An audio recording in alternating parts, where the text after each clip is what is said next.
આજે શું કરવાનું છે? સવારે આપણે આજના વિષયમાં વર્ગમાં કર્મના સિદ્ધાંત ઉપર વાત કરી હતી અને ઘણા બધા ભાઈઓને પ્રશ્નો હતા. બધાના પ્રશ્નો આપી શકાય એટલો આપણી પાસે સમય નહોતો. તો આપણે અત્યારે એ જે પ્રશ્નો બાકી રહી ગયા હતા એ બાકીના પ્રશ્નો અત્યારે આપણે સાંભળશું, સમજશું અને એનો જવાબ શોધવાનો પ્રયત્ન કરશું. સરસ, ચલો જો હાથ ઊંચા થઈ ગયા એક સાથે 3. બોલો આદિત્યભાઈ. એક મિત્ર ખરાબ જેને કર્મ ગંદા કર્યા હોય અને એક સારો હોય જેને એને કર્મ સારા કર્યા હોય એટલે એને કોઈ બીજું ખરાબ કામ ન કર્યું અને તમે કીધું કે ચિત્રો આવે જે હોય એને બધું હોય છે. એક જ પહેલામાં રિસીવરમાં ચાલુ કરો, સ્વિચ કરો.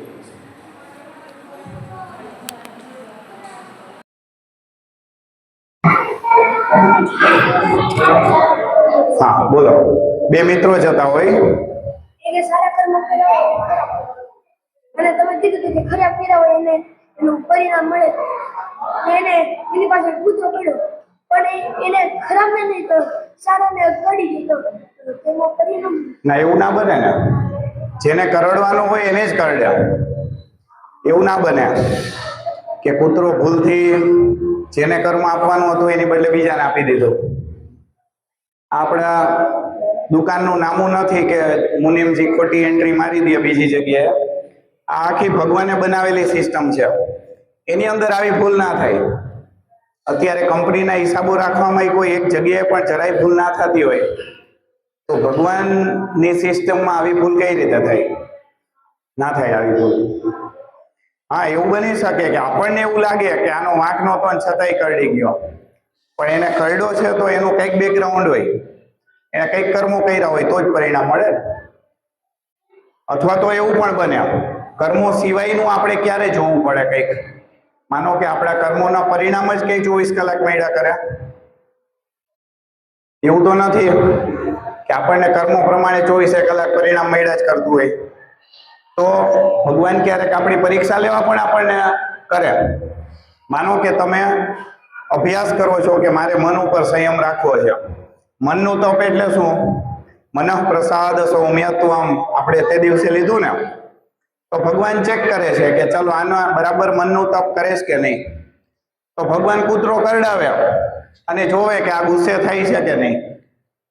મનઃ પ્રસાદ પ્રસન્નતાની અખંડ રહે છે કે નહીં. તો એવું નથી કે આપણે કર્મ હોય એનું ફળ જ મળે. અમુક પરિસ્થિતિઓ એવી પણ આપણી સામે ઉપસ્થિત થાય કે જે કર્મ સાથે લેવા દેવા ના હોય. હા, અર્જુનની પરીક્ષા લીધેલી ને ભગવાને, થયું હતું ને યુદ્ધ, તો એનું કર્મ નહોતું પણ ભગવાને લીધેલી પરીક્ષા હતી. તો આ રીતે ભગવાન પરીક્ષા તો લેવા માટે કરી શકે પણ રૂટીનલી એવું ના થાય. ભગવાન આપણી પરીક્ષા કઈ રોજ રોજ ના લે. અને ભગવાન પરીક્ષા એ કોની લે કે જે કંઈક આગળ વધેલો હોય. બધાને એક એકની પરીક્ષા લેવા બેસે તો ભગવાન નવરા ના થાય. બરાબર ને? એક સારો માણસ એના જેવો સારો બનાવે અને સારા કામમાં પેલા કોને મળે? જે ખરાબ હતો એ સારા મળે એને મળે કે જે સારો હતો એને મળે? એટલે કોઈ એક માણસ છે કે એ બીજા કોઈ ખરાબ માણસને સુધારવાનો પ્રયત્ન કરે છે. તો એને જે સુધારો કર્યો, ખરાબ માણસ સુધરી ગયો, એનું પરિણામ માત્ર ખરાબ માણસને મળે કે જેણે એને સુધારવાનો પ્રયત્ન કર્યો એને પણ મળે? આ તો જેણે સુધારવાનો પ્રયત્ન કર્યો એને મળે જ ને પરિણામ. પેલો માણસ સુધરો તો એના કર્મો સુધરા. તો હવે ભવિષ્યમાં જે કર્મો કરશે એ બધાનું પરિણામ એને સારું મળશે કેમ કે હવે સુધરી ગયો. પણ જે ખરાબ માણસને સુધાર્યો એ જે કર્મ છે એનું પરિણામ જેણે સુધારો કર્યો એ માણસને મળે. બરાબર?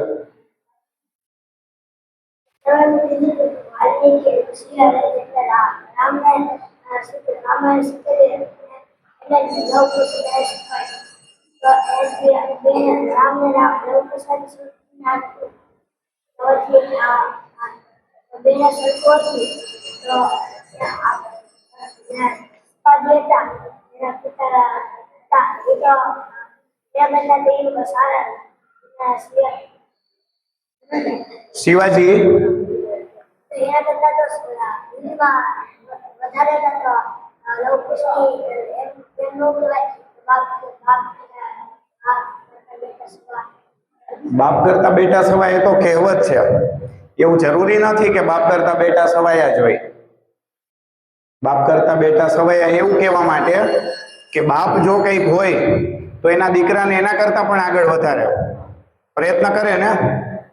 કોઈ પણ માણસ એના દીકરા એનાથી પણ આગળ વધે એવો પ્રયત્ન કરે ને, એના માટે કહેવત છે. એનો અર્થ એવો નથી, એવું જરૂરી નથી કે બાપ કરતા દીકરો આગળ જ હોય. એવા કેટલા બધા ઉદાહરણ છે કે જે બાપ કેટલો મહાપુરુષ હોય, બહુ મહાન હોય, અને એના દીકરા એકદમ નપાવટ હોય. આવું હોય.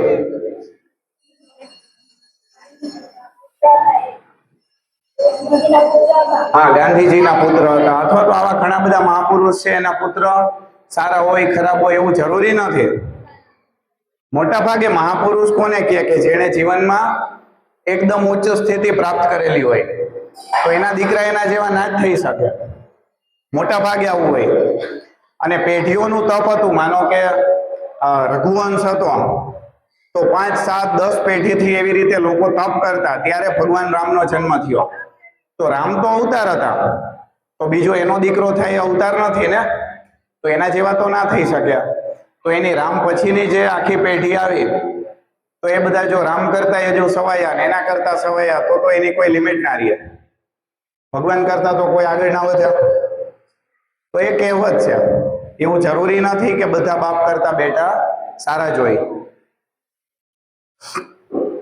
એવું નહીં, આપણે બે માણસ હોય, એક સારો હોય ને એક સારો ન હોય, તો એક સારો હોય એ બીજા માણસને સારું શીખવાડે, અને એક સારો માણસ ન હોય એ બીજાને સારું ન શીખવાડે, તો એમાં ઘણું વાંધો. તો જે માનો કે ખરાબ શીખવાડે બીજાને, તો એને ખરાબ શીખવાડવાનું પાપ લાગે. શું પાપ લાગે? કોઈને ખરાબ શીખવાડવાનું જે પાપ હોય, થોડો અવાજ ઓછો કરને ચિંતન. તો બીજાને ખરાબ શીખવાડવાનું જે કર્મ કર્યું એનું પાપ એને લાગે. પણ એને કોઈને ખરાબ શીખવાડ્યું તો બીજાએ હવે વિચારવું જોઈએ કે મને કોઈ આવું શીખવાડે છે, પણ મારે આવું કરાય કે નહીં, એ વિચારવાની જવાબદારી કોને? બીજા માણસની. હવે સમજી જાય કે આ તો મને ખરાબ શીખવાડે છે, મારે આવું કરવું નથી. હા, તો જો બે કેસ થાય.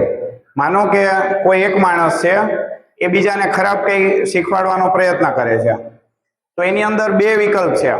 એક તો જેને ખરાબ શીખવાડે છે એ માણસ એ પ્રમાણે કરી નાખે છે, તો બંનેને પાપ લાગે.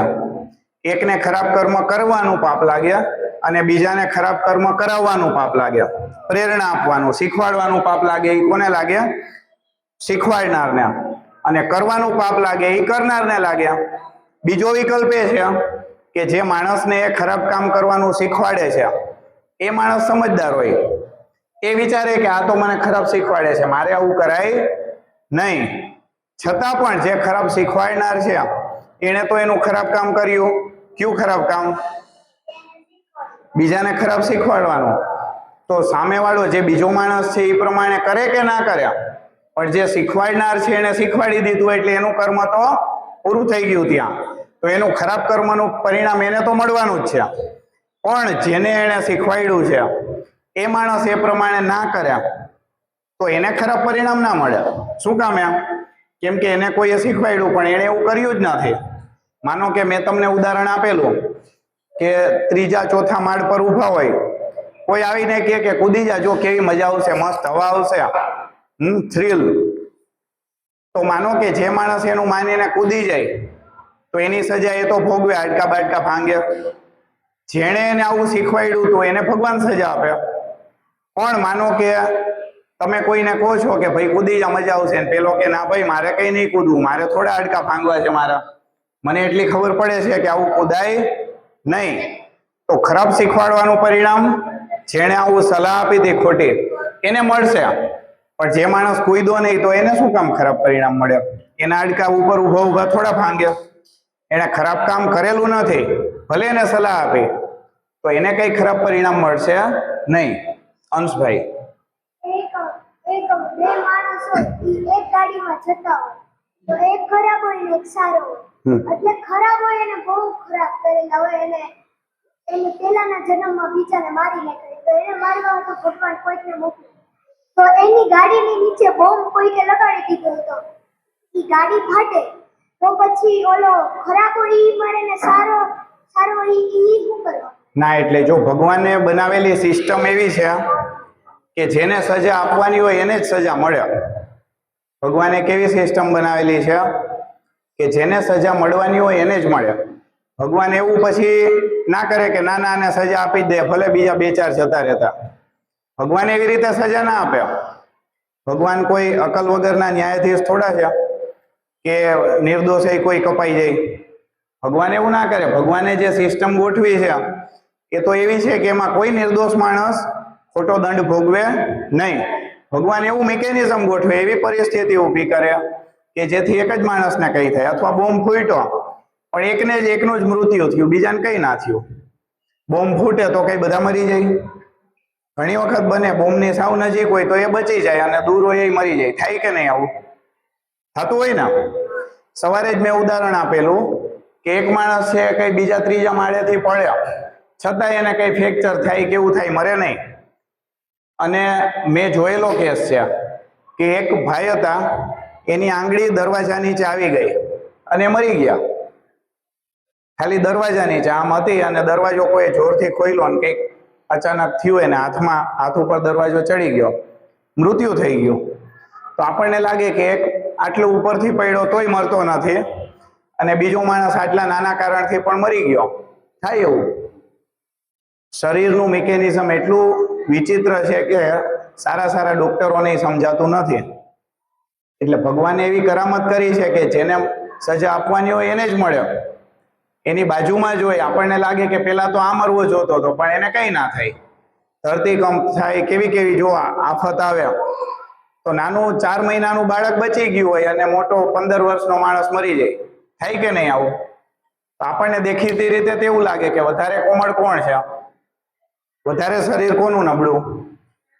3-4 મહિનાના બાળકનું કે 15 વર્ષનાનું કે 50 વર્ષનાનું? તો આપણને તેમ લાગે કે આ નાનું બાળક પેલા મરવું જોઈએ કેમ કે એનું શરીર નબળું છે, એના પર કઈ પડ્યું. પણ એ બચી જાય અને એની સાથે રહેલો બીજો મરી જાય. તો એવું શું કામ થાય? કેમ કે એનું કર્મ એવું નથી કે એને કઈ સજા મળે આવી. બરાબર લાગે છે કે શું તમને? હું જે વાત કરું એને તમારે વિચારવાની, પોતાના અનુભવ સાથે એને મેચ કરવાની. એવું નહીં કે મેં કીધું એટલે આ સાચું જ છે. તમારે એના પર પૂરો વિચાર કરવાનો. આપણો અનુભવ જો કંઈક બીજા કોઈ કે એના કરતા અલગ આપણને કહેતો હોય તો આપણે સામે પ્રશ્ન કરવો જોઈએ.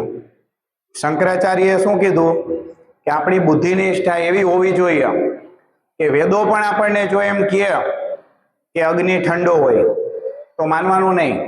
કેમ કે આપણી અનુભવની જે વાત છે એના કરતા એ વિરુદ્ધમાં છે ને. હવે શંકરાચાર્યને વેદો ઉપર કેટલો વિશ્વાસ? આપણે તો કલ્પના જ ના કરી શકીએ એટલો વિશ્વાસ એમને. છતાં એ કહે કે જો અનુભવથી કોઈ વિરુદ્ધ વાત હોય તો એ નહીં માનવાની. તો તમારે પણ હું જે વાત કરું હોઈ શકે કે એની અંદર મારી કંઈ ખોટી સમજ હોય ને, તો તમારે તમારા અનુભવ સાથે એની સરખામણી કરવાની અને પછી વિચારવાનું કે જે કહે છે વાત એ મારા અનુભવ સાથે મેચ થઈ છે કે નહીં, મારી બુદ્ધિમાં એ બેસે છે કે નહીં. જો ના બેસતી હોય તો તરત જ કહેવાનું કે તમે આવું કીધું પણ મને તો આવું લાગે છે. કહેવાનું કે નહીં? આપણે ડરપોક નથી થવાનું. પ્રશ્ન પૂછવામાં બીવાનું નથી. કોઈએ કીધું એટલે આયા જ કરવી એવું જરૂરી છે? આપણી બુદ્ધિનું આપણે સન્માન કરવાનું. બુદ્ધિને બોલતી બંધ નથી કરવાની, બુદ્ધિને બોલતી કરવાની છે. બોલતી બંધ નથી કરવાની. બોલો પાર્થિવભાઈ, ખરાબ માણસ સારો માણસ થોડું જોરથી બોલ. ખરાબ માણસ હોય ને સારો માણસ હોય તો એવું કહે કે જે ખરાબ માણસ હોય એના જેનું પરિણામ સારામાં ન પડે. ખરાબ માણસ હોય એણે જે કર્મો કરેલા હોય એનું પરિણામ એને મળે. હવે માનો કે કોઈ ખરાબ માણસ છે, એણે ભૂતકાળમાં બહુ સારા કર્મો કર્યા હોય તો અત્યારે એને શેનું પરિણામ મળે? અગાઉ સારા કર્મો કર્યા હોય એનું. પણ અત્યારે જે ખરાબ કામ કરે છે એનું પરિણામ એને ભવિષ્યમાં મળે. માનો કે તમે મોટા થાવ અને મહેનત કરો ખૂબ, કઈ નોકરી ધંધો જે પણ હોય તે કરો અને પૈસા કમાવ તમે. માનો કે તમારી પાસે 500 કરોડ રૂપિયાની સંપત્તિ બની જાય. કેટલી? 500 કરોડની. એટલો મોટો બિઝનેસ તમે કરો, એટલી મહેનત કરો. હવે એટલું કરીને માનો કે તમે તમારા રસ્તા પરથી નીચે ઉતરી જાઓ, તમે ખોટા રસ્તે ભટકવા માંડો, તો તમે કઈ એક જ રાતોરાત તો તમારે જે કરોડો રૂપિયા મહેનત કરીને જે ભેગા કરેલા છે એ બધું વપરાતા થોડો ટાઈમ લાગશે ને. તો માનો કે તમે પૈસા વેડફવા માંડ્યા, કમાવાનું બંધ કરી દીધું, તો જ્યાં સુધી તમારી પાસે 500 કરોડ રૂપિયા છે ત્યાં સુધી તમે ભિખારી નથી થઈ ગયા.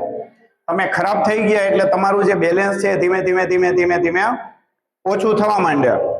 બેંકમાં પૈસા હોય, મંડો વાપરવા તો ધીમે ધીમે પૈસા ઘટવા માંડે અને એક સમયે ઝીરો થઈ જાય. પણ જ્યારે તમે વાપરવાનું ચાલુ કરો તરત જ એક જ સેકન્ડમાં ઝીરો ના થઈ જાય ને. એ રીતે આપણે સારા કામ કર્યા હોય ને આપણા પુણ્યો થપ્પો ભરાય એટલા ઝાઝા બધા પુણ્યો આપણે ભેગા કરેલા હોય અને આપણે અચાનક બગડી જઈએ, ખરાબ કામ કરવા માંડીએ, તો આપણે જે અગાઉ ભેગા કરેલા પુણ્ય હોય એનું ફળ તો હજુ મળવાનું ચાલુ થાય. તો એનું ફળ તો મળ્યા જ કરે. પણ આપણે અત્યારે ખરાબ કામ કરીએ છીએ તો સાથે સાથે જેમ આપણે પુણ્યોનો થપ્પો કરેલો, ઢગલો કરેલો, એવી રીતે ધીમે ધીમે પાપનો થપ્પો થતો જાય, થાય ને. અને પછી જ્યારે એનું પરિણામ મેળવવાનો વારો આવે ત્યાં સુધીમાં બધા પુણ્યો નીચે આવી ગયા હોય, પૂરું થઈ ગયું હોય અને પાપનું પરિણામ મળવાનું ચાલુ થાય. બોલો.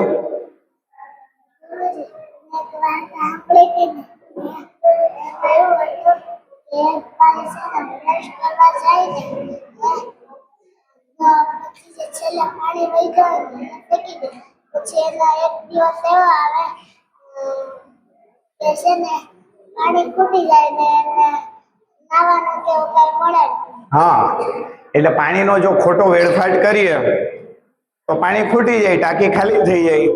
એ રીતે આપણે આપણા પુણ્ય કર્મોનો વેડફાટ કરી દઈએ તો શું થાય? પુણ્યો આપણા પૂરા થઈ જાય.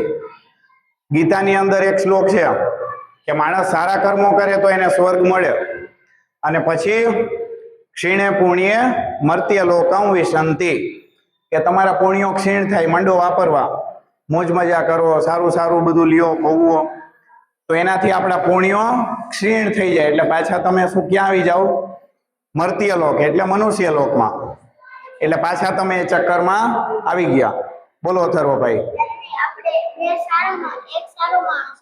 સારો માણસ નતો, તો સારા માણસ એમ એક ભાઈએ કીધું કે તમે બે સૂર્ય નમસ્કાર કરો. તો સારા માણસે સૂર્ય નમસ્કાર કર્યા અને ગંદા માણસે ન કર્યા, તો સારા માણસને પાપ લાગે. તો જો એક ભાઈએ બે માણસોને સૂર્ય નમસ્કાર કરવાનું કીધું, હું એમનો પ્રશ્ન બધાને કહું. એક ભાઈ હતા, એને બે માણસોને કીધું કે તમારે સૂર્ય નમસ્કાર કરવા જોઈએ. એમાંથી એક ભાઈ હતા એ સમજદાર હતા તો એ માંડ્યા કરવા. બીજા ભાઈ હતા એ સમજદાર નહોતા તો એને સૂર્ય નમસ્કાર કર્યા નહીં. તો જેણે બંનેને કીધું કે તમારે સૂર્ય નમસ્કાર કરવા જોઈએ, તો આ કર્મ કેવું થયું? સારું કર્મ કે ખરાબ કર્મ? સારું કર્મ. તો એને એનું પરિણામ મળી જાય.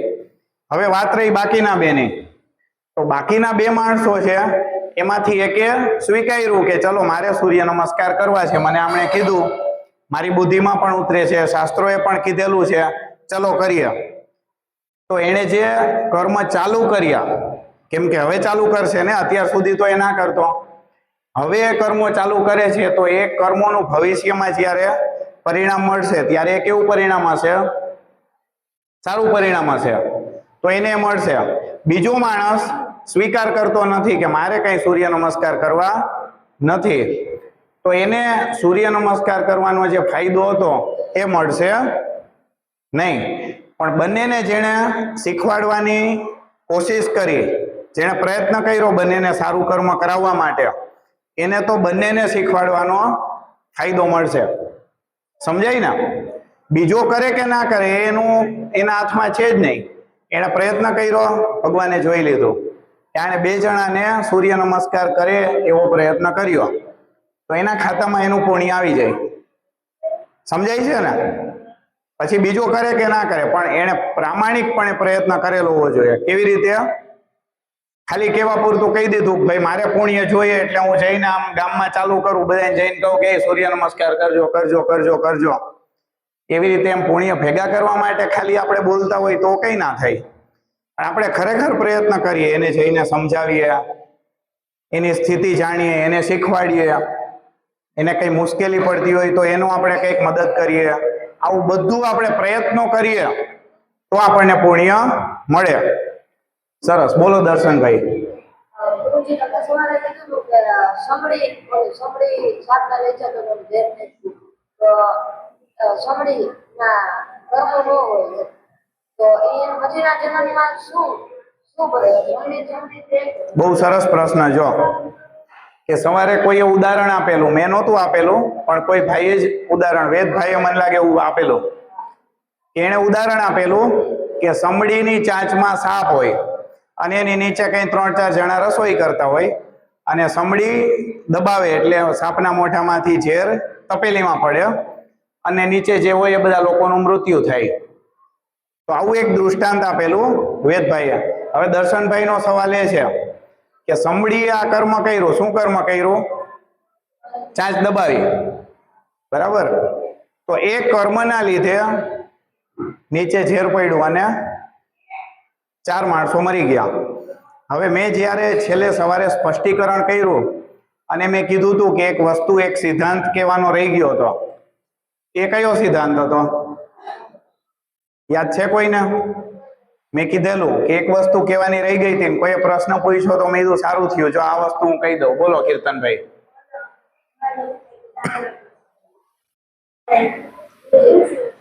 વત્સલભાઈ.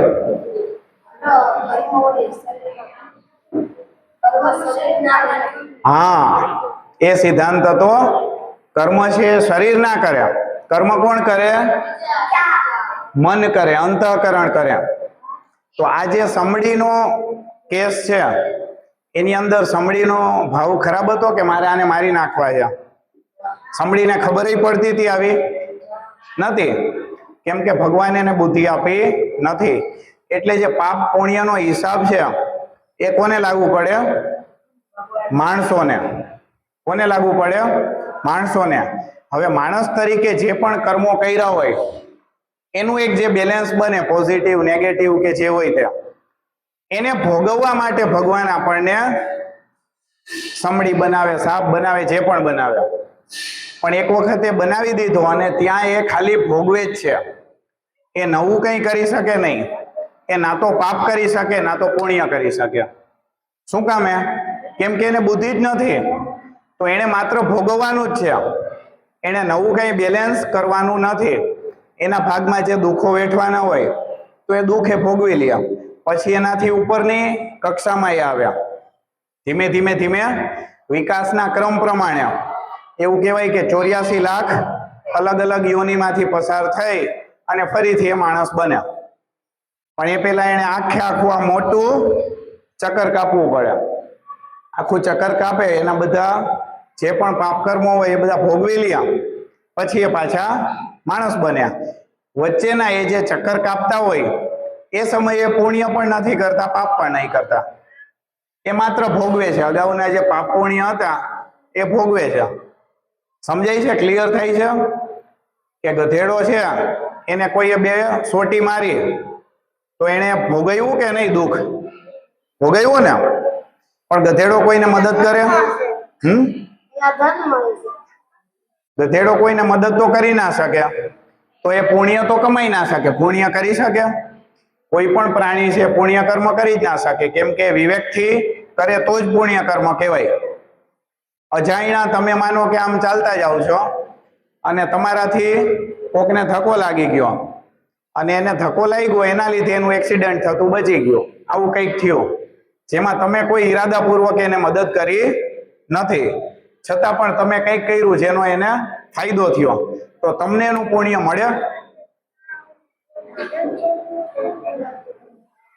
શું લાગે બધાને? એનું એક ઉદાહરણ વિચારીએ કે જેથી કરીને સ્પષ્ટ રીતે સમજાય. માનો કે તમે ચાલતા ચાલતા જાઓ છો અથવા તો દોડતા જાઓ છો, તમને ખબર નથી અને તમે કોઈ સાથે ભટકાવો છો જોરથી અને એ ભાઈ પડી જાય છે. એ જ સમયે માનો કે એને મારવા માટે કોઈ બંદૂક લઈને ઊભો હોય, એ બંદૂકની ગોળી છોડે પણ તમારી ઠોકર લાગે એટલે એ પડી જાય. તમને ખબર નથી કે તમારે એને બચાવવો છે, તમે તો અજાણતા જ એમ જ એને ઠોકર મારી દીધી.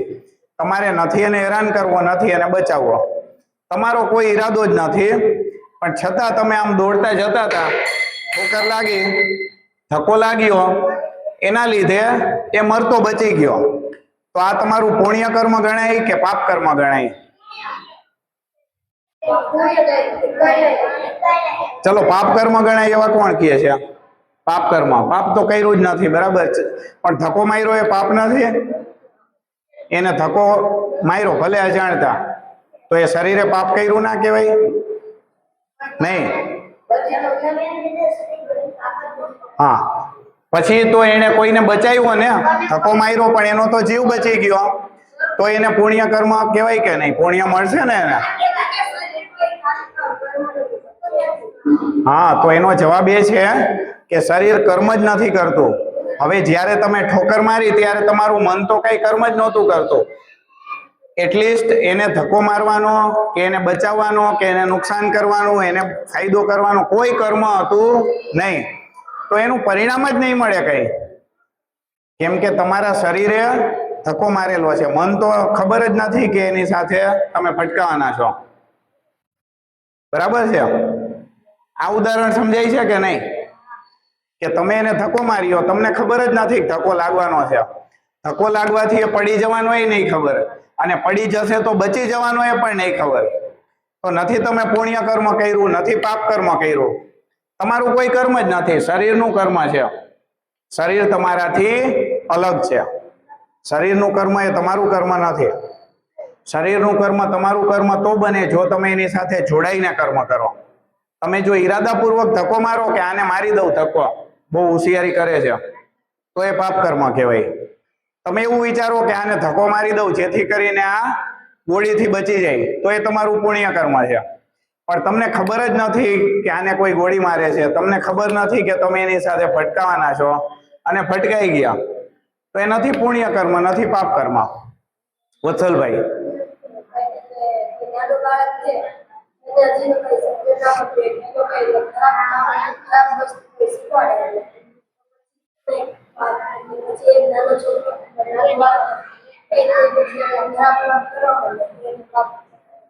જ્યાં સુધી એને સમજ ના પડતી હોય ને ત્યાં સુધી એને કોઈ કર્મમાં ગણાય જ નહીં. અને મહાભારતની અંદર એક પ્રસંગ છે, હું પાત્રોના નામ ભૂલી ગયો. મને યાદ છે ગુરુજી. હા. વિદુર હતા ને એ ધર્મરાજના અવતાર હતા. તો પછી છે ને એકવાર માંડવ્ય કરીને એક ઋષિ હતા, તો એ છે ને આશ્રમમાં હતા. તો ત્યારે 4 મોટેરાઓ આયા ચોરો અને છુપાઈ ગયા એક આશ્રમમાં. ત્યારે મૌન વ્રત ધારણ કરી બેસેલા. ત્યારે છે ને જે સિપાહીઓ હોય ને રાજાના, એ આવ્યા દોડતા અને એમને પૂછ્યું કે તમે અહીંયાથી ચોરને જે જોયા છે કે અંદર જોયા છે? એ તો મૌન વ્રત ધારણ કરેલો. તો એમને કઈ બોલ્યું નહીં. તો પછી પણ ત્યાંથી ત્યાં સુધી બીજા બે સિપાહીઓ એ ચોરો લઈને આવ્યા. એમને લાગ્યું કે આપણને એમની સહાયતા કરે છે, કાકા પોતે પણ ચોર છે ઋષિના રૂપમાં. તો એ પાંચ જણ લઈ ગયા 4 ચોરોને ઋષિ માંડવ્યને, અને એમને છે ને શું કહેવાય, એમને કઈક આમ લટકાવી દેતા ખીલા નાખીને. તો પછી છે ને જે હતા ને ચોરો, એ થોડાક જ સમયમાં મરી ગયા. પણ એમનો મૌન વ્રત 5 દિવસ હતો, છેલ્લો દિવસ હતો. તો બીજા દિવસે સુધી જીવિત રહ્યા. એમને કહ્યું કે આ કોઈ સાધારણ પુરુષ નથી, તો રાજા પોતે ત્યાં ગયા અને એમને છોડાવ્યા. પણ છે ને જ્યારે કિલ્લા નીકળ્યા તો એક રહી ગયો, તો એટલે એનું નામ અનિમાંડવ્ય થઈ ગયું.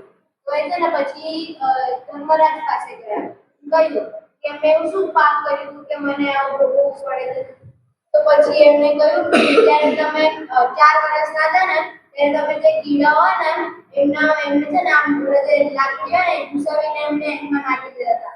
એટલા માટે તમને આજે અંદર કર્યો. હા તેમણે કહ્યું કે આપણા ગ્રંથોના હિસાબે બાળક જ્યાં સુધી એની બુદ્ધિ ના ચાલતી હોય અને એને ખબર ના પડે ને કે શું કરું છું ત્યાં સુધી એ પાપ ના કરે. ના ગણાય, બરાબર. આ પરફેક્ટ ઉદાહરણ આપ્યું. હજુ આની અંદર આગળ એવું છે કે તમે છે ને શુદ્રને જન્મશો અને તમારા સામે બહુ બધા અધર્મ થશે પણ તમે એનું કંઈ જ નહીં કરો. બરાબર છે.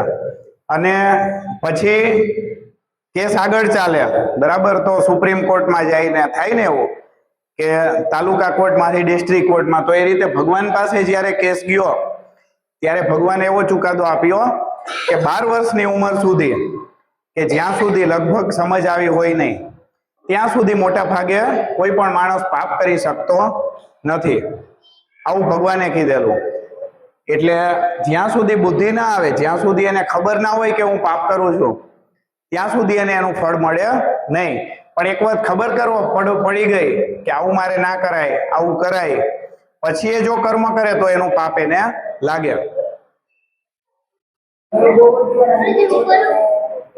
ક્રાંતિવીરો નાના હોય જ્યારે મોટા થઈને મારે એમની સ્વયં યમરાજ લેવાય. હા, એટલે જો આની અંદર યમરાજ લેવા આવે આપણને કોઈને દેખાતા નથી. એવું અમુકના અનુભવ પરથી આપણે સાંભળેલું છે કે અમુક લોકોને મરતી વખતે દેખાતા હોય. આપણે તો હજુ સુધી મરેલા નથી અત્યારે આ જન્મમાં. ગયા જન્મમાં જ્યારે યમરાજ આપણને લેવા આવ્યા હશે ત્યારે આપણે શું જોયું હશે, કેવો અનુભવ કર્યો હશે, એ આપણને યાદ નથી. તો આનું કોઈ આપણે નિશ્ચયપૂર્વક કહી ના શકીએ કે આવું જ થાય. પણ ઘણી વખત શાસ્ત્રોની અંદર જે વાતો લખેલી હોય એ સાચી માનવાની આવા સમયે. આના વિશે શાસ્ત્રો શું કહે છે એ મને ખબર નથી, એટલે હું આનો જવાબ નહીં આપું. મારા પપ્પાએ વાત કરી હતી કે આને જ્યારે હાલતું હતું પુનર્જન્મ ત્યારે મેં એમના આશીર્વાદ એટલે એ નો જમણ હતો તો એમને મને કીધું હતું કે છે ને એવું હોય કે શાસ્ત્રમાં એમ લખેલું છે કે તમે જો બહુ ખરાબ કર્મ કર્યા હોય ને 50% કર્યા ખરાબ કર્મ કર્યા હોય તો તમને લેવા માટે છે ને 2 યમદૂત આવે. જેટલે ખરાબ કર્મોને કરો જેટલે ટકા વધારે તમે કરેલો હોય એટલા તમને વધારે દુઃખ આપે. ઈ તમને દુઃખ વધારે એટલા ખરાબ દેખાય અને જેટલા તમે ખરાબ કર્મ કર્યા હોય ને એટલે ઈ તમને દુઃખથી લઈ જાય કારણ કે આત્મા હોય ને ઈ કેમ આપણા પ્રેમથી કોઈ પણ વસ્તુને ચીપકાવે એની કરતા પણ બહુ એક જ મિનિટ બસ, એ પાણી ભરવા માટે ગયા લોકો. આપણે હવે અહીંયા શાંત બેસીએ. એનાથી પણ વધારે પડતું દુઃખ થાય એમ. હા, એટલે જો આ બધું ફરીથી કહું કે શાસ્ત્રોની અંદર ઘણા બધા ગ્રંથો આવે અને એની અંદર જે તત્વજ્ઞાનના ગ્રંથો કહેવાય તો એમાં ગીતા આવે, ઉપનિષદ આવે, બ્રહ્મસૂત્ર આવે, બરાબર, દર્શનો આવે. તો આ બધા ગ્રંથો છે તત્વજ્ઞાનના ગ્રંથો છે. એની અંદર મોટા ભાગે ઉદાહરણ હોતા નથી. એની અંદર ભગવાન અથવા તો ઋષિ મુનિઓ એ આપણને સિદ્ધાંત સમજાવે. પછી બીજા જે ગ્રંથો છે, અમુક ઇતિહાસના ગ્રંથો છે, અમુક ગ્રંથો પુરાણોમાં આવે, તો એ ગ્રંથો આપણને એ વસ્તુને સમજાવવા માટે ઉદાહરણ આપે. વાર્તા હોય, કથા હોય, સાચી ઘટના હોય અથવા કાલ્પનિક ઘટના હોય, તો એના દ્વારા જે સત્ય છે એને સમજાવવાનો પ્રયત્ન કરતા હોય.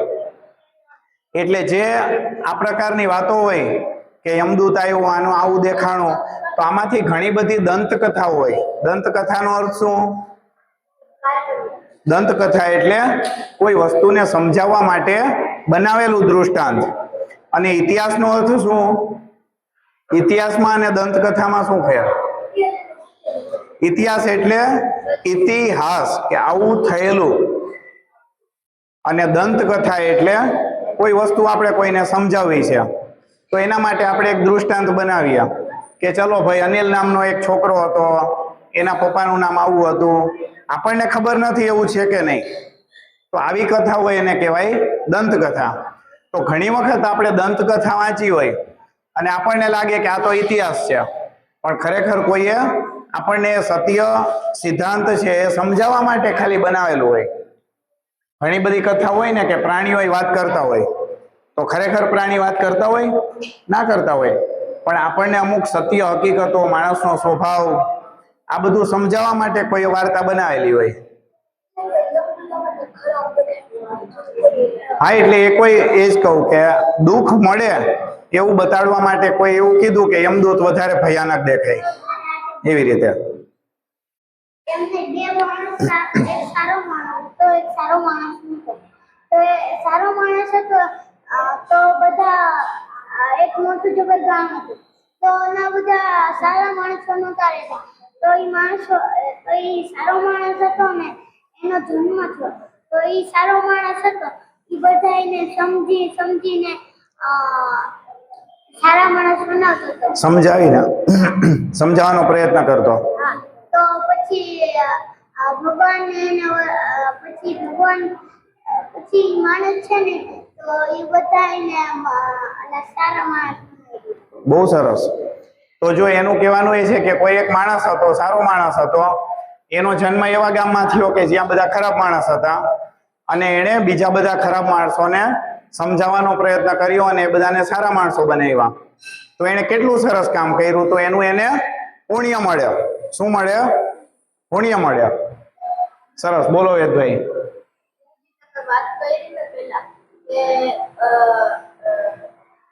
કે એક જરા ધક્કો માર્યો હતો, તો એમાં હવે એને ધક્કો માર્યો તો ઓલા જે ભાઈ હતા પડી ગયા, પણ ગોળી છે તે મારવાની હતી કે એક ભાઈને લાગી ગઈ. તો એમાં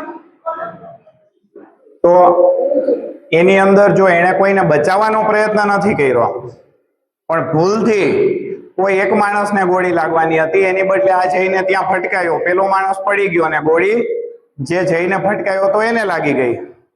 તો કદાચ એનું કોઈ એવું કર્મ હોઈ શકે કે જેનું પરિણામ એને આવું મળવાનું હોય કે તારું અકસ્માતના લીધે ગોળી વાગવાથી મોત થશે. એક જ મિનિટ, એનો પેલા પ્રશ્ન સાંભળી લઈએ પૂરો. કહું તો પછી જે નીચે પડેલો માણસ હોય અને એવો વિચાર આવે કે હાશ હું તો બચી ગયો, આપણે એનું બરાબર મૃત્યુ થઈ ગયું, હું બચી ગયો, એવું વિચારે તો એને તો પુણ્ય મળે.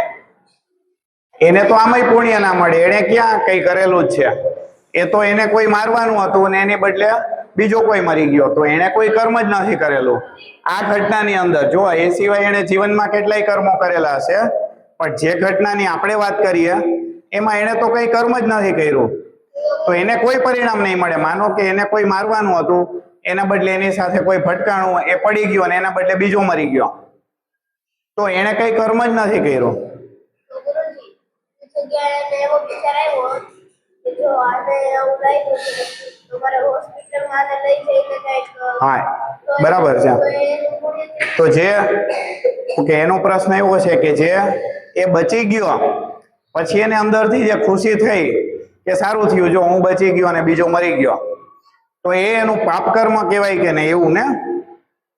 પણ આ તો માનવ સહજ સ્વભાવ છે કે માણસ પોતે બચી જાય તો એ ખુશ જ થવાનો. છતાં પણ જો એ સમજદાર માણસ હોય તો તરત જ એ વિચારે કે મારા બદલે કોઈ બીજો નિર્દોષ માણસ મરેલો છે, અથવા તો એને ગોળી વાગી, તો ચલો હવે એની સારવાર કરાવવી એ મારી જવાબદારી છે, ચલો એને હું લઈ જાઉં. તો એને કરવું જોઈએ. બરાબર વાત છે.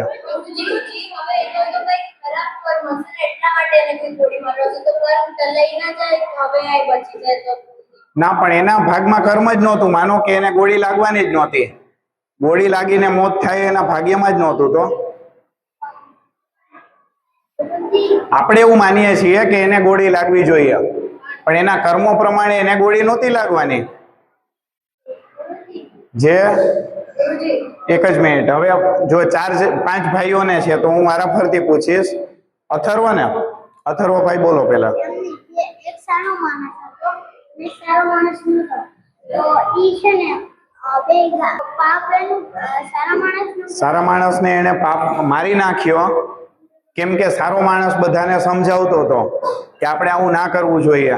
એ ખરાબ માણસને ગમ્યું નહીં ને એને સારા માણસને મારી નાખ્યો. તો એનું પાપ કોને લાગશે? જેણે માર્યો એને, કેમ કે એને ખરાબ કર્મ કર્યો. બરાબર? શું નામ? ધ્રુમિલ.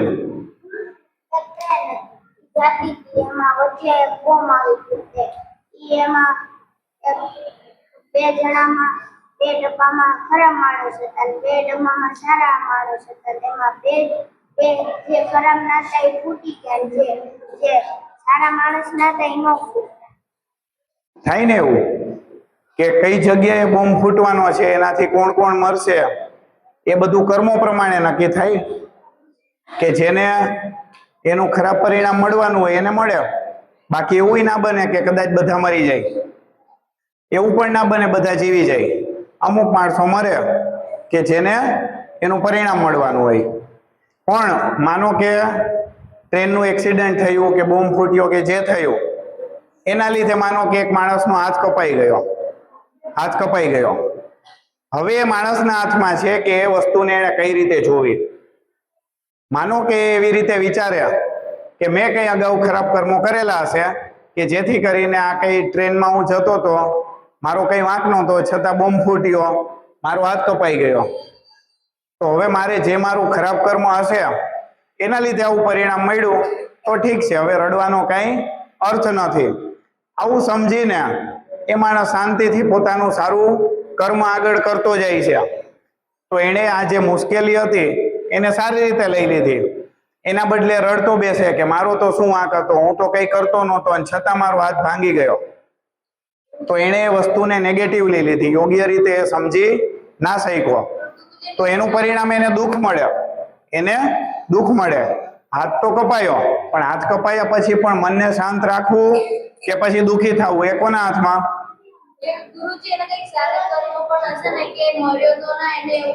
હા, બરાબર છે. હું તમને એક મારું ઉદાહરણ આપું કે હું 10મા ધોરણમાં હતો ત્યારે મારે બોર્ડની પરીક્ષાને થોડા જ દિવસોની વાર હતી. બોર્ડ એક્ઝામ એટલે ફાઇનલ જે પરીક્ષા હોય ને, થોડા જ દિવસની વાર હતી.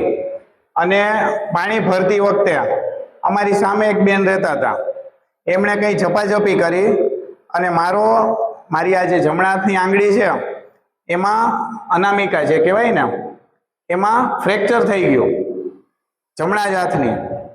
તો હું 2-3 દિવસ તો હું ખૂબ રડ્યો કે હવે મારું શું થશે, પરીક્ષા હમણાં હું લખી પણ નહીં શકતો. પછી પપ્પાએ મને સમજાવ્યું કે જો આવું આપણા કંઈક કર્મો હોય એના લીધે થાય, તો આપણે હવે શું વિચારવાનું કે આપણે હવે શું કરી શકીએ, હવે આપણે શું કરવું જોઈએ. જે પરિસ્થિતિ છે એ એમ જ રહેવાની, પણ એ પરિસ્થિતિમાં આપણે શું કરવું એ કોના હાથમાં છે? આપણા હાથમાં. તો હું 2-3-4 દિવસમાં ધીમે ધીમે સ્વસ્થ થઈ ગયો અને પછી ધીમે ધીમે લખવાની પ્રેક્ટિસ. અહીંયા મને ડોક્ટરે ઓપરેશન કરીને સળીઓ મૂકી દીધો. સોરી, અનામિકા નહોતી, મધ્યમાં હતી, વચ્ચેની આંગળી હતી. તો પપ્પા મને ડોક્ટર પાસે લઈ ગયા, ઓપરેશન કરીને અહીંયા સળીઓ મૂક્યો અને પછી હું આ રીતે લખવાની ધીમે ધીમે પ્રેક્ટિસ કરી. તો 4-5 દિવસમાં મને ખબર પડી કે મારાથી લખી શકાય. ભલે સ્પીડ બહુ જ ઓછી હતી છતાં પણ લખી શકાય. તો આ રીતે મેં આખી 10મા ધોરણની પરીક્ષા આપી. મારા હાથમાં સળીઓ હતો, પણ મને જો કોઈએ સમજાવેલું ના હોય તો શું થાય, હું તો રડતો બેસું ને. તમને ઘણી વખત તમારા મમ્મી પપ્પા કઈ થાય તો સમજાવતા હોય ને કે આવું થઈ જાય, હવે આપણે એને સ્વીકારી લેવાનું, આવું સમજાવે કે નહીં? તો એ વખતે નાના હોઈએ ત્યારે આપણને આવી બધી ખબર ના પડતી હોય. મને પણ એ વખતે નહોતી ખબર, પણ મને દાદાએ સમજાવ્યું કે હવે આપણે જે પરિસ્થિતિ આપણી સામે ઊભી થઈ છે તો આપણે હવે વિચારવાનું કે આપણે શું કરવું, અને આપણે જીવનની અંદર વિધાયક દૃષ્ટિકોણ રાખવાનો. જે મળેલું છે એને ભગવાનની પ્રસાદી સમજી અને સ્વીકાર કરવાનો, અને એ પરિસ્થિતિમાં આપણે સારામાં સારું શું કરી શકીએ એના માટે હંમેશા પ્રયત્ન કરવાનો. તો હું 10મા ધોરણમાં સારા માર્ક સાથે પાસ થયો. આદિત્યભાઈ, એક કામ કરો, ચલો પર્વભાઈ નો વારો નથી આવ્યો. પર્વભાઈ બોલો. સારો માણસ હોય, બહુ સારું કામ કર્યો. ઓલે વખતે નો કર્યો, આ વખતે એનથી ભૂલમાંથી છે ને એક ગાય હોય ને કે હાથ લાગી ગયો અને ગાય પાણીમાં પડી ગયો હતો. એ વખતે જેને એને પાપ મળે કે ફરીથી કે એક ભાઈ છે, એને આ જન્મમાં સારા કામ કર્યા છે. અગાઉ ખરાબ કામ કરેલા, તો જે ખરાબ કર્મો કરેલા એના લીધે એને કોઈએ ધક્કો માર્યો અને પાણીમાં પડીને એનું મૃત્યુ થયું, તો હવે એનો ફરીથી જન્મ થશે, તો આ જન્મમાં તો એને સારા કામો જ કર્યા છે, તો આવતો જન્મ છે એમાં એને કેવા કેવા ફળો મળશે? સારા, બરાબર ને? પણ એનો અર્થ એવો નથી કે આગળના જન્મના જે બધા કર્મો હતા એ બધા સાફ થઈ ગયા, કેમ કે આપણને અત્યારે કયા જન્મનું ફળ મળે આપણને ખબર હોતી નથી. ગહના કર્મણો ગતિહિ, ભગવાને કીધું ને કે કદાચ આપણે 50 જન્મ પહેલા કંઈક કરેલું એનું પરિણામ આપણને અત્યારે મળતું હોય, એવું બને. તો મૃત્યુ પામ્યા પછી બીજો જન્મ છે એમાં આ જન્મમાં સારું કર્યું તો બીજા જન્મમાં સારું જ મળશે એવું નહીં. કદાચ હજુ એના પહેલાના જન્મના ખરાબ કર્મો હજુ બાકી હોય, સમજાય છે? તો હજુ એના પછીનો જન્મ કદાચ આપણને ખરાબ ફળ મળ્યો, પણ અત્યારે જે આ જન્મમાં જે સારા કર્મો કર્યા એની નોંધ ભગવાને લઈ લીધી કે પર્વભાઈએ આટલા આટલા આટલા સારા કામો કર્યા છે, તો એનું એને ફળ ચોક્કસ મળશે, બરાબર ને? સ્વલ્પમપ્યસ્ય ધર્મસ્ય ત્રાહતે મહતો ભયાત, કે જેમ થોડુંક પણ સારું કામ હોય તો ભગવાન એની નોંધ લે. એવું ના બને કે ભગવાનને ખબર ના પડી, પર્વભાઈએ કંઈક સારું કામ કરી નાખ્યું ભગવાનને ખબર જ નથી. બને આવું? ના બને.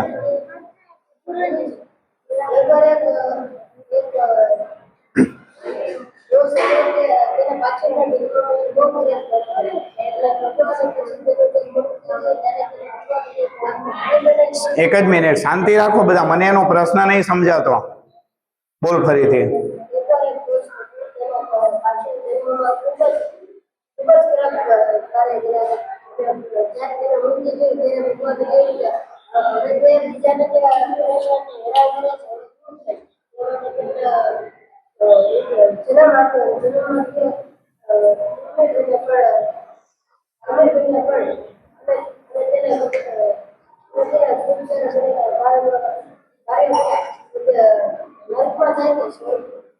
નરકમાં જાય કે સ્વર્ગમાં એના કર્મો બધા ભેગા થઈને અત્યાર સુધીના કર્મો કેવા છે એના આધારે હોય. એક જ જન્મમાં સારા કામ કરીએ એટલે સ્વર્ગ જ મળી જાય એવું નથી, એક જ જન્મમાં ખરાબ કર્મો કરીએ એટલે નરક મળી જાય એવું પણ નથી.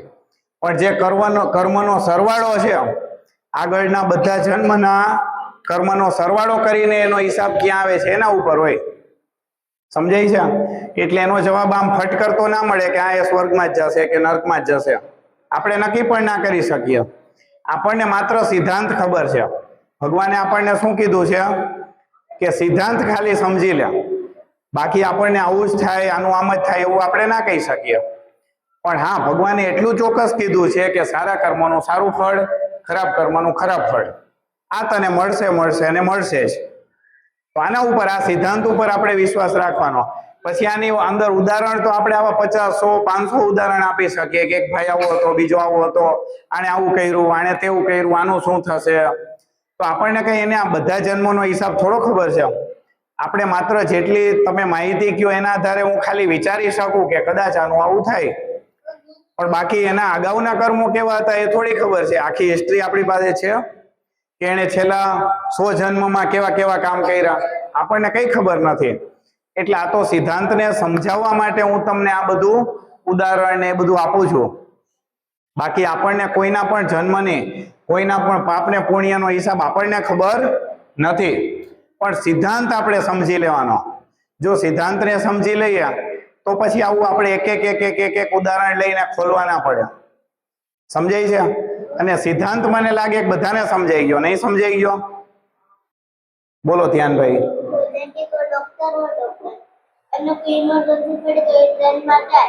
ટ્રેનમાં વચ્ચે કોઈ પર્વત નીચે પડ્યા પાટા ઉપર, એ ટ્રેન ઊભી રહી ગઈ અને બીજી કોઈ ટ્રેન જતી ન હોય તો શું થાય?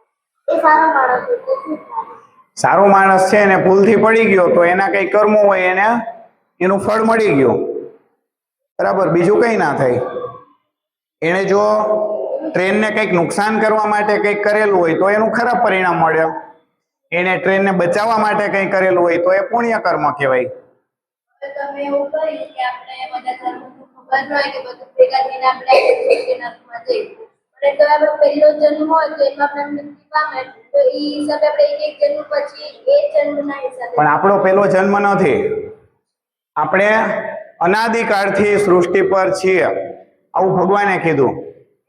ભગવાને ત્રીજા અધ્યાયમાં કીધું કે હું, તું અથવા તો આ બધા રાજાઓ હમણાં જ આ પહેલો જ જન્મ છે એવું નથી.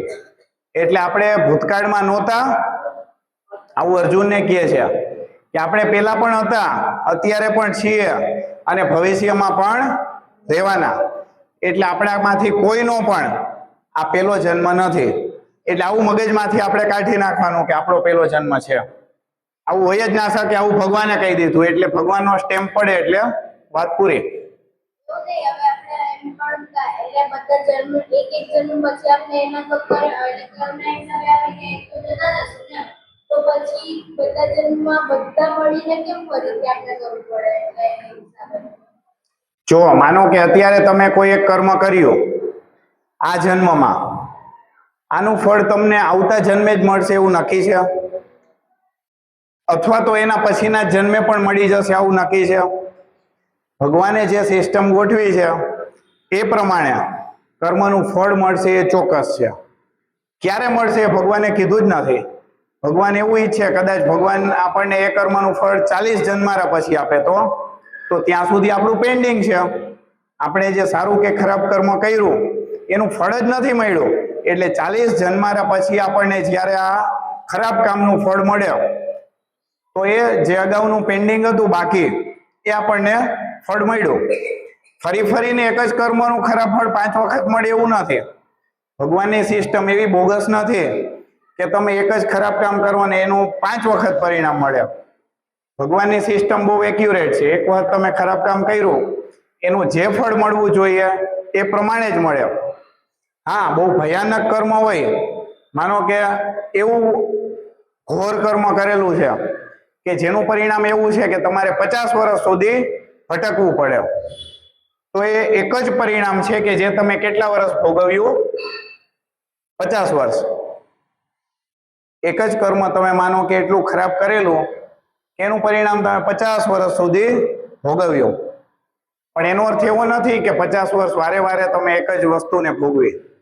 તમે એક કર્મ કર્યું હતું એનું પરિણામ જ એવું હતું કે તમારે 50 વર્ષ એ સહન કરવું પડે.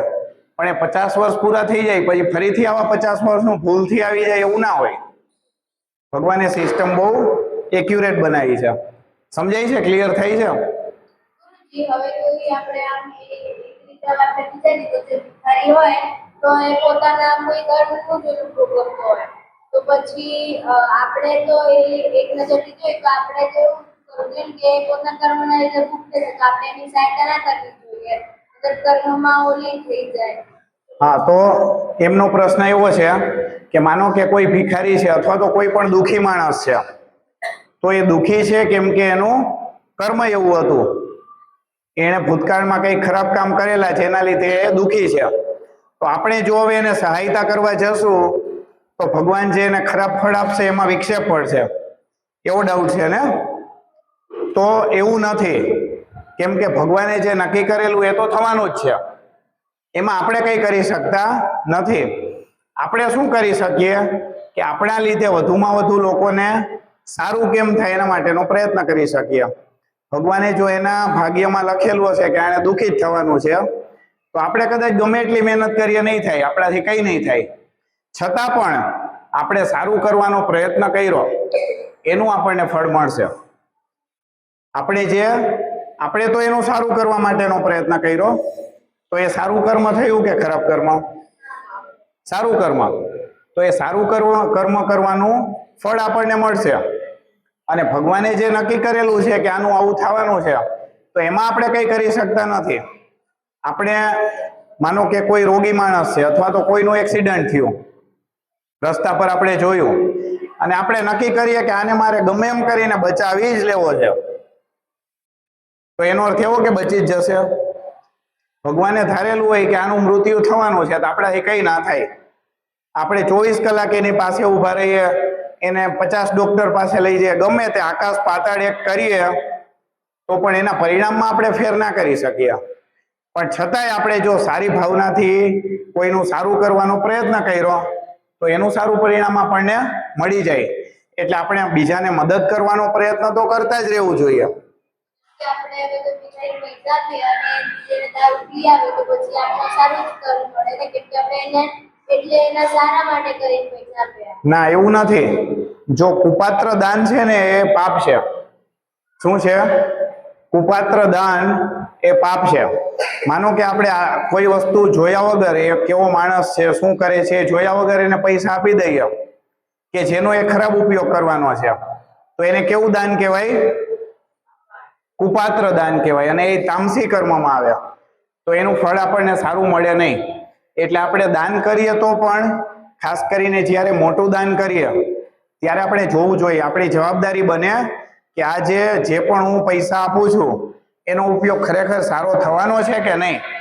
જો એ ચેક કર્યા વગર કરીએ ને એનું ખરાબ પરિણામ આવે તો એનું પાપ આપણને લાગે.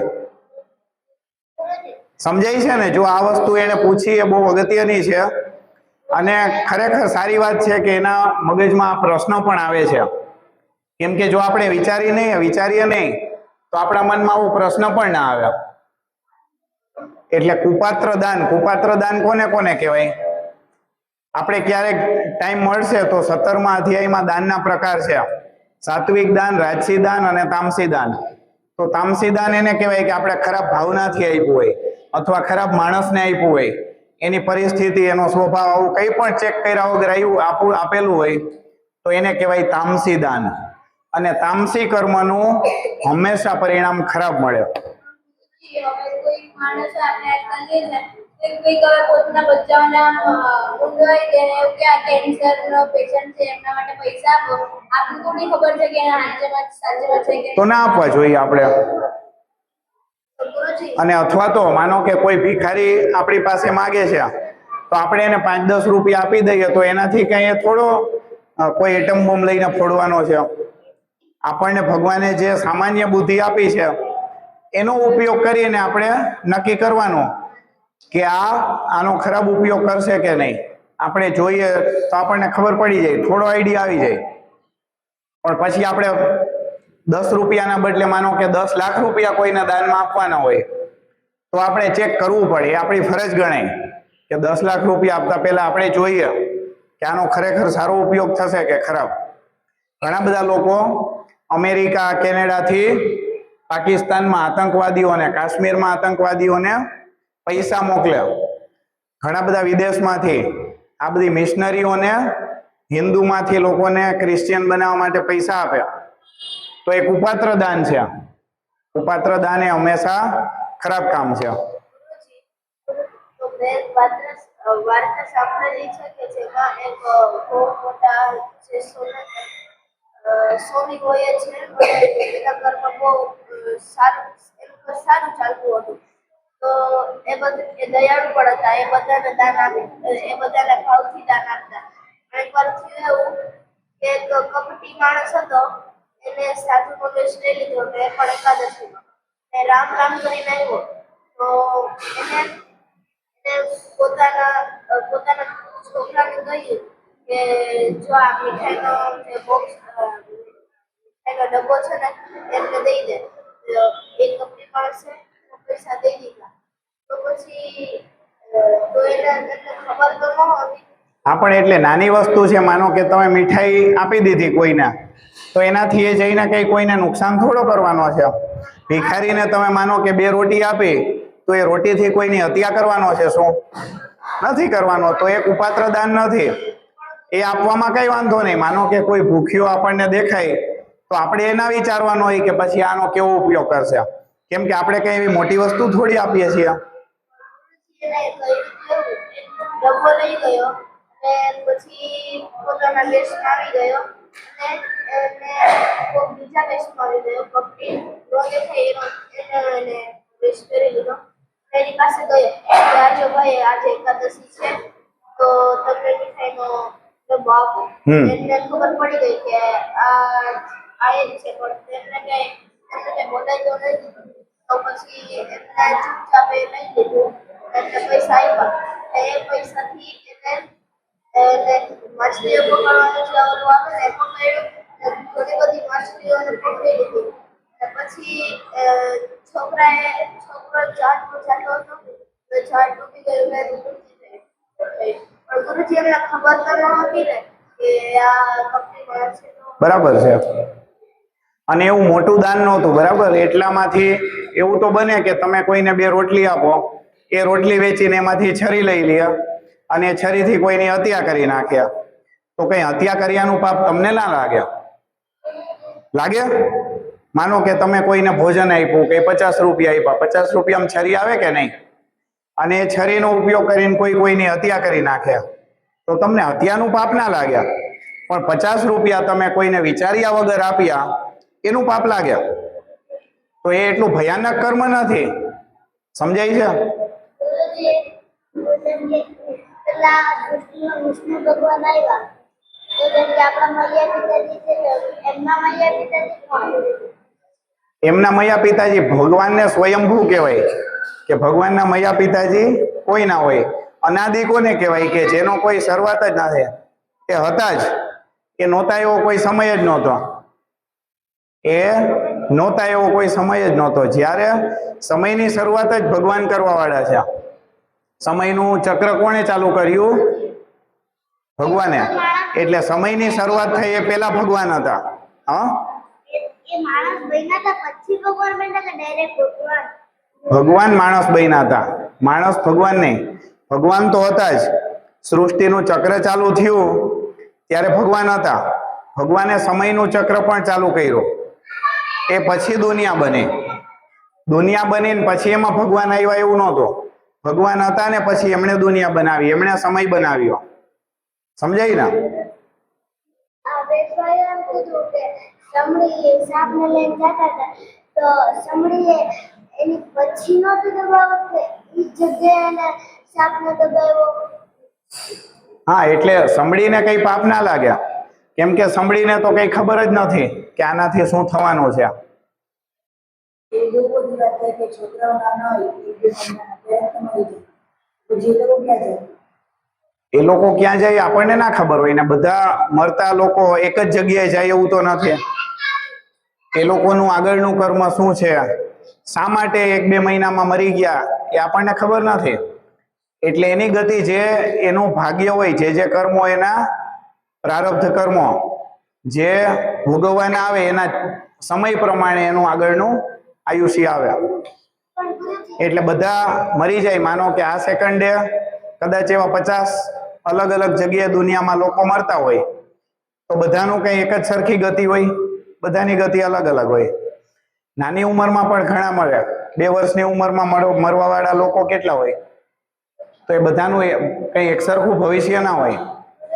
અમુક એમાંથી ઘોડા બને, કદાચ એમાંથી મનુષ્ય બને, ગમે તે. આપણે ના કહી શકીએ, કેમ કે એ કહેવા માટે આપણી બુદ્ધિ ટૂંકી પડે. આ જે કર્મોનો હિસાબ છે એ કઈ સિમ્પલ નથી કે 2 + 2 એટલે 4. આપણે તો ખાલી ઉદાહરણ દ્વારા સિદ્ધાંતને સમજવાનો પ્રયત્ન કરીએ છીએ. ઉદાહરણનો ઉપયોગ ખાલી સિદ્ધાંતને સમજવા માટે. એનો અર્થ એવો નથી કે આપણને એક એક ઉદાહરણની આખી હિસ્ટ્રી ખબર પડી ગઈ. બોલો.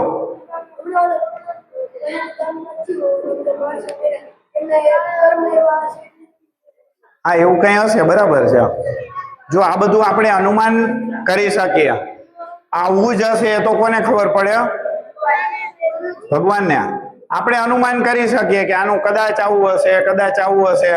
એટલે જ ભગવાને કીધું અર્જુનને, પણ અર્જુન તો કેટલો પ્રખર જ્ઞાની હતો, યોગી હતો, છતાં ભગવાને એને કીધું કર્મણ્ય વાધિકા રસ્તે મા ફલેષુ કદાચન ગહના કર્મણો ગતિહિ. અર્જુનને કહી દીધું કે ભાઈ કર્મની ગતિ કઈ રીતે હોય તને ના ખબર પડે, તો આપણને કઈ રીતે ખબર પડે? આપણે વિચારવાનું જ નહીં કે આનું શું થશે, પેલાનું શું થશે. આપણે ખાલી સિદ્ધાંત સમજવાનો કે આપણે સારું કાર્ય કરશું તો સારું ફળ મળશે, ખરાબ કાર્ય કરશું તો ખરાબ ફળ મળશે. આપણે કોકને મારીએ અને જેમ કે એક જણે પેલા ઓલાને માર્યું, પછી ઓલાએ પાછો જેને માર્યું એને માર્યું, આપણને હું એ જ કહું છું કે બેનું આગળનું કર્મ કેવું હતું, એ બે વચ્ચે સંબંધ શું હતો, એ બંને એકબીજા માટે ભૂતકાળમાં કદાચ એવું બને કે 30 જન્મારા થયા એ બંને એકબીજાને કંઈક ને કંઈક નુકસાન કરતા હોય, કંઈક ફાયદો કરતા હોય, કંઈક ને કંઈક ઋણાનુબંધ હોય. એ શું છે આપણને નથી ખબર, તો આપણે કઈ રીતે કહી શકીએ કે ભવિષ્યમાં શું થશે? આપણે ખાલી એટલું કહી શકીએ કે એને એકબીજાને નુકસાન કરવાનો પ્રયત્ન કર્યો તો બેવને એનું પાપ લાગશે, આટલું કહી શકાય. પણ પાપ લાગીને ક્યાં જશે, શું થશે એનો, ક્યારે થશે, આ બધું આપણને ના ખબર પડે. સત્ય